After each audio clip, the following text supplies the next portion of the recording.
വയനാട് ചുണ്ട ടൗണിൽ കാട്ടുപോത്തിറങ്ങി. കോഴിക്കോട് കൊല്ലകൽ ദേശീയപാതയിലാണ് കാട്ടുപോത്തിനെ കണ്ടത്. കുറച്ചു സമയം റോഡിൽ നിലയുറപ്പിച്ച കാട്ടുപോത്ത് പിന്നീട് സമീപത്തെ തോട്ടത്തിലേക്ക് കയറിപ്പോയി.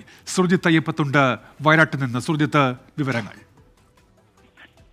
ഉന്മേഷ്, ഇത് ഒത്ത ജനവാസ മേഖലയാണ്. അതായത് ചുണ്ട ജംഗ്ഷൻ എന്ന് പറയുന്നത് കൽപ്പറ്റ കഴിഞ്ഞാൽ വൈത്തിരിക്ക് ഇടയിലുള്ള ആ പ്രദേശമാണ്. അത് പ്രധാനപ്പെട്ട ഒരു പ്രദേശമാണ്. കൊല്ലകൽ ദേശീയ പാത കടന്നു പോകുന്നത് ഈ വഴിയാണ്. ആ ദേശീയപാതയിലാണ് ഇത്തരത്തിലൊരു കാട്ടുപോത്ത് ഇറങ്ങിയിരിക്കുന്നത് എന്നുള്ളതാണ് ഏറ്റവും പ്രധാനപ്പെട്ട കാര്യം. നേരത്തെ ഈ കാട്ടാനയുടെ ശല്യമൊക്കെയുള്ള മേഖലയാണ് ഈ പ്രദേശം. കഴിഞ്ഞ ദിവസം ഈ കൽപ്പറ്റ ടൗണിൽ SKMJ സ്കൂളിന് സമീപവും കാട്ടുപോത്തിനെ കണ്ടിരുന്നു.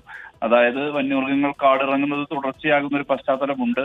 ആ തരത്തിൽ തന്നെയാണ് ഇപ്പോൾ ഇതിനെ കാണേണ്ടതും. ഒരു കൂട്ടം ഓട്ടോ ഡ്രൈവർമാർ ആണ് ഇത് ആദ്യം കണ്ടത്. ഇവിടെ തന്നെ ഇത് 10:35 കൂടി കയറി വരികയായിരുന്നു എന്നാണ് പറയുന്നത്.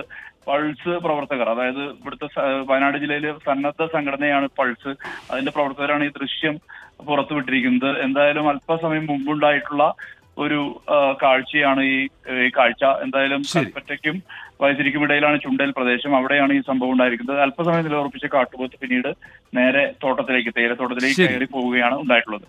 സുർജിത്ത് അയ്യപ്പത്താണ് വിവരങ്ങൾ നൽകിയത് വയനാട്ടിൽ.